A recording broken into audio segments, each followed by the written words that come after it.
Meaning of goshawk. Goshawk. Goshawk. Goshawk. Goshawk.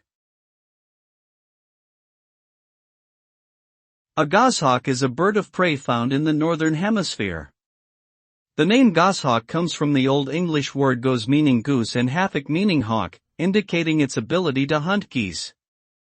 It is a powerful bird with broad wings, a long tail, and keen eyesight, making it an effective hunter. The goshawk preys on a variety of animals, including rabbits, squirrels, and sometimes even other birds. Due to its hunting abilities, the goshawk has been used in falconry for centuries. Overall, the goshawk is a fascinating and impressive bird of prey.